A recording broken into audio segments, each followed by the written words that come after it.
안빈 모텔의 원혼. 캄캄한 어둠 속에서 마주한 끔찍한 진실. 3년 후 황민준, 호왕은 홀로 발코니에 앉아 커피를 마신다. 승용, 탕롱, 담배를 깊게 빨아들인 후 하얀 연기를 내뿜는 그의 눈빛은 아득한 과거를 응시하고 있는 듯하다. 이윽고 그의 몸이 불수의적으로 떨려오고 심장 박동과 호흡이 통제 불가능할 정도로 빨라지나 등 뒤로 갑자기 스며드는 차가운 밤이슬의 냉기가 그의 목덜미를 휘감는다. 어둠과 돌풍을 병적으로 두려워하는 이 증상은 3년 전 라오페이아이에서 겪었던 그 끔찍한 사건 이후로 생겨난 것이다. 야, 황, 라오카이 출장 준비는 다 됐어? 뭘 준비해? 옷 몇 벌이랑 개인 물품 좀 챙기면 끝이지. 야, 조심해. 라오카이는 다른 도시랑 달라. 도로도 험하고 주민들도 드문드문해. 심지어 전화도 안 터지는 곳이 많다고. 회사 동료이자 가장 친한 친구인 현우, 위 걱정스러운 말에 황은 약간의 불안감을 느꼈다. 알았어. 내 말대로 철저히 준비할게. 고맙다. 사흘 후 황은 바이오스 승용차에 몸을 싣고 라오카이성 바오탕 시로 향했다. 300km에 달하는 거리를 주파하며 그는 몇 번이나 차를 세워 피로를 풀었다. 길이 험난해질수록 공기는 더욱 맑아졌고 도시의 번잡함 대신 평화롭고 고요한 분위기가 그를 감쌌다. 이번 출장의 목적은 통조림 용기 제조 공장을 실사하는 것이었다. 규격에 맞는다면 그의 식품회사와 정식 계약을 체결하게 될 터였다. 약속은 다음 날이었지만 먼 길을 고려하여 하루 일찍 도착한 황은 숙소를 찾기 전에 잠시 드라이브를 즐기기로 했다. 해가 서쪽으로 기우는 늦은 오후, 지친 몸을 이끌고 시내로 돌아왔지만 모텔과 호텔은 모두 만실이었다. 황은 그제야 그날이 발렌타인데이라는 것을 깨달았다. 오후 9시가 가까워지자 어둠이 모든 것을 집어삼켰고 밤이슬이 유리창을 흐릿하게 만들었다. 다른 지역도 상황은 비슷할 것이라 판단한 황은 차 안에서 노숙할 생각까지 했다. 그때 낡고 해진 간판 하나가 눈에 들어왔다. 좁은 골목 입구에 위태롭게 서 있는 간판에는 안평, 모텔 4글자가 적혀 있었다. 부엉이의 저주와 낯선 주인. 간판 상태로 보아 분명 허름한 곳일 테지만 더 이상 선택의 여지가 없었다. 황은 깊고 좁은 골목 안으로 차를 몰았다. 바깥보다 몇 배는 더 고요하고 적막한 공간이었다. 골목은 황희 승용차가 지나기엔 너무 좁아 만약 다른 차가 마주오면 후진해야 할 정도였다. 양쪽에는 세월의 흔적이 묻은 담벼락이 늘어서 있었고 하얀 인광이 낀 이끼가 양털처럼 돋아나 있었다.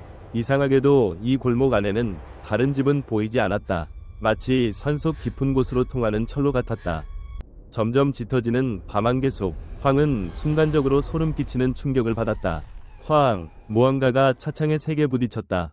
심장이 멎는 듯한 소리와 함께 황은 급브레이크를 밟았다.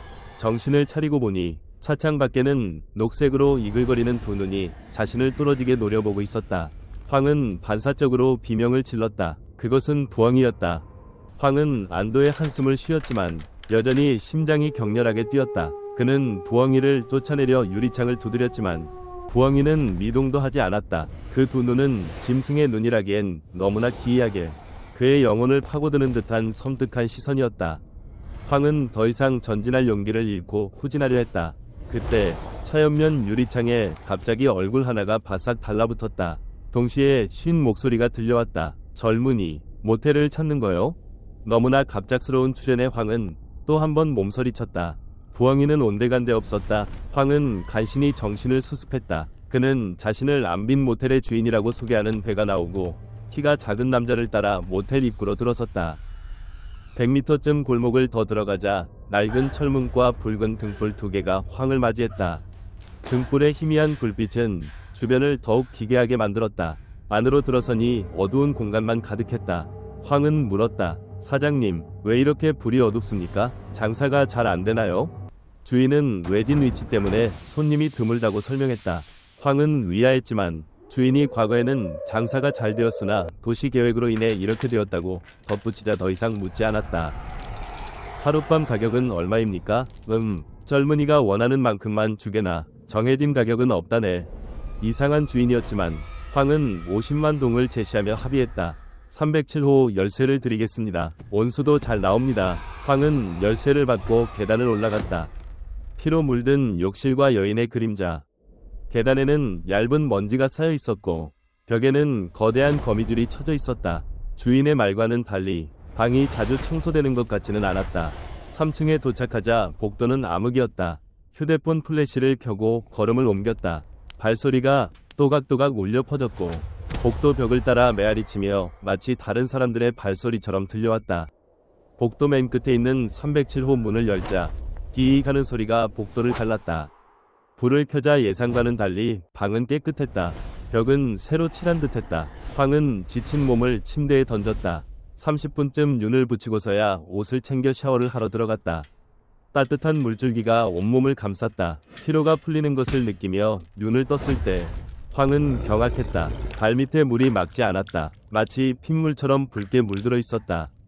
황은 비명을 지르며 욕조 밖으로 뛰쳐나왔다. 하지만 정신을 차리고 보니 욕실 구석에 설치된 빨간색 꼬마 전구 때문이었다. 그 기이한 배치에 황은 섬뜩함을 느꼈다. 황은 서둘러 옷을 걸치고 밖으로 나왔다. 하지만 방은 여전히 음산한 기운으로 가득했다. 30분이 지나서야 간신히 평정을 찾고 비누 거품을 씻어내기 위해 다시 욕실로 들어갔다. 이번에는 더욱 소름이 돋았다. 어둠 속에 누군가의 시선이 자신을 응시하는 것 같았다. 물을 틀자마자 얼음장처럼 차가운 물이 쏟아졌다. 온수가 떨어진 것이다. 차가운 물이 공포감을 극대화했다. 황은 몸을 떨며 서둘러 몸을 닦았다. 수건을 잡으려 거울을 보는 순간 그는 또다시 몸이 굳었다. 아주 짧은 순간 거울에 비친 것은 자신의 모습이 아니었다. 긴 머리카락으로 뒤덮인 여인의 형체였다. 황은 다시 비명을 지르며 수건을 낚아채듯 들고 방을 뛰쳐나왔다. 악몽이 현실이 되다. 황은 곧바로 친구 현우에게 전화했다. 나 이상한 일을 겪었어. 현우야, 이 방이 귀신 들린 것 같아. 황이 이야기를 들은 현우는 웃음을 멈췄다. 야, 너 농담하는 거 아니지? 무슨 공포영화 찍는 것도 아니고. 황은 현우에게 영상통화를 걸어 방을 보여주었다. 현우는 전화를 통해 느껴지는 으스스함에 소름이 돋았다. 야, 이상하긴 이상하다. 왜 그런 방을 빌린 거야? 황은 발렌타인데이라 다른 방이 없었다고 설명했다. 현우는 황에게 조심하라고 당부했지만 황은 더 이상 잠들 수 없었다. 억지로 잠을 청하려 헤드폰을 쓰고 음악을 들었지만 음악 사이로 똑똑 물방울 떨어지는 소리가 들려왔다. 볼륨을 높여도 그 소리는 귓가를 파고들었다. 헤드폰을 벗자 소리는 더욱 선명해졌다. 황이 욕실 문 앞에 다가섰을 때 안에서 갑자기 빠 하는 물 내리는 소리가 들렸다. 마치 누군가 샤워를 끝낸 것 같았다. 공포에 질린 황이 문 앞에 굳어 있을 때 바깥 현관문이 천천히 열렸다. 둥글고 창백한 얼굴의 뚱뚱한 여인이 방 안을 들여다보았다. 젊은이, 왜 그렇게 소리를 지르나? 방 주인입니다. 황은 간신히 안도했지만 그의 눈은 여전히 경계심으로 가득했다. 그는 그녀의 발에 주목했다. 나무굽 나막신을 신은 그녀가 걷는 내내 아무 소리도 나지 않았다. 그가 들어올 때의 발소리가 복도에 울려 퍼졌던 것과는 대조적이었다. 황은 간신히 억눌렀던 잠을 청했지만 이번에는 옆방에서 들려오는 여자아이의 애절한 노랫소리와 미친 듯한 웃음소리에 잠이 깼다. 어둠이 깊어지고 차가운 물이 고여드네. 걸려있는 그림자는 누구를 기다리나. 이 기괴한 소리는 잠시 후 주인의 격분한 고함 소리에 의해 끊겼다. 이 빌어먹을 계집애, 밤중에 노래를 부르다니. 내가 올라가서 몽둥이로 때려줄게. 주인 부부가 딸을 말리는 소리, 그리고 딸의 울부짖음과 폭행 소리가 뒤섞였다. 당신, 아이한테 왜 그래? 당신 때문에 애가 저렇게 된 거잖아. 부인의 절규가 들려왔다. 황은 이 모든 소리가 2층에서 들려오는 것이라 짐작했지만 그는 자리를 벗어나지 못했다. 새벽 2시, 소란이 잦아들었을 때 황은 복도로 나갔다. 그가 소리의 근원지라고 짐작했던 방은 텅 비어 있었다.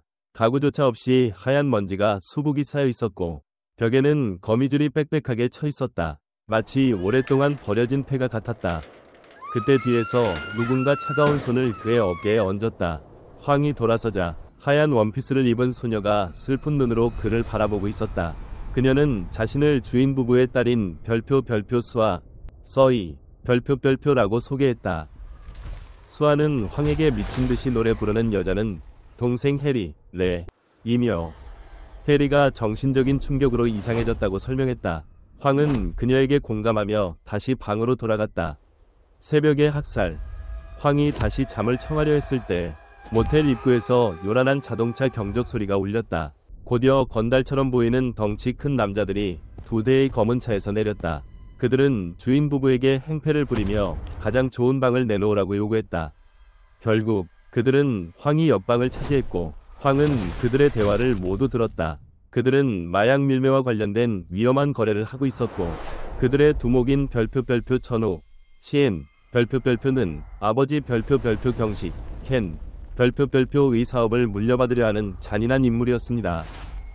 황은 공포에 질려 문을 걸어 잠그고 경찰에 신고했다. 그때 옆방에서 천우의 고함 소리가 들렸다. 여자를 데려와, 당장 여자를 데려오라고. 천우 일당은 주인 부부를 폭행하며 딸들을 요구했다. 주인의 2딸인 수아와 혜리는 그들에게 끌려갔다. 끔찍한 울음소리와 비명, 구타 소리가 벽을 뚫고 황에게 고스란히 전달되었다. 황은 소리를 지르고 싶은 충동을 억누르며 필사적으로 숨어 경찰이 오기만을 기다렸다. 원하는 구원을 불렀다. 몇 시간 후 밖은 고요해졌다. 황은 조용히 방을 나왔다. 복도는 피냄새와 비린내로 가득했다.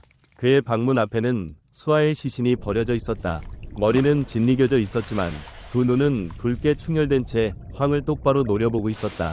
황은 혼절할 듯 했지만 경찰에 신고한 사실을 기억하고 서둘러 숨었다. 곧이어 경찰이 들이닥쳤고 황은 숨어있던 곳에서 나와 경찰에게 다가갔다.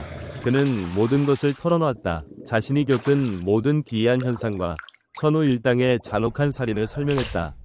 하지만 경찰팀장인 박경감은 충격적인 진실을 말했다. 젊은이, 무슨 말을 하는 건가? 이 모텔의 주인 부부와 그들의 2딸 해리, 수아는 이미 3년 전에 살해당했어. 그때 이후로 이 건물은 폐가였네. 당신이 만난 사람들은 이미 이 세상 사람이 아닐세. 황은 그제야 자신이 겪은 모든 것이 원혼들의 간절한 부름이었음을 깨달았다.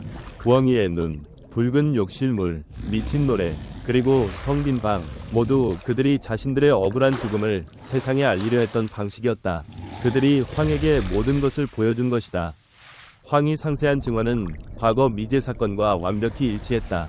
천우 일당은 결국 체포되었고 그들의 악행이 만천하에 드러났다. 천우는 수감 후 미쳐버려 자신의 몸을 칼로 난도질하고 피를 마시는 관기에 시달리다 사형을 선고받았으며 그의 아버지 경식은 무기징역을 선고받았다. 황은 더 이상 어둠을 두려워하지 않는다. 그는 구원을 바라는 영혼들의 마지막 연결고리였다. 그날 이후 황은 매일 밤 꿈을 꾼다. 수아와 해리, 그리고 그들의 부모가 환하게 웃으며 그에게 손을 흔드는 모습. 그들은 빛 속으로 걸어 들어가고 황에게는 평안과 안도만이 남는다. 그는 마침내 그들의 영혼이 안식처를 찾았음을 안다.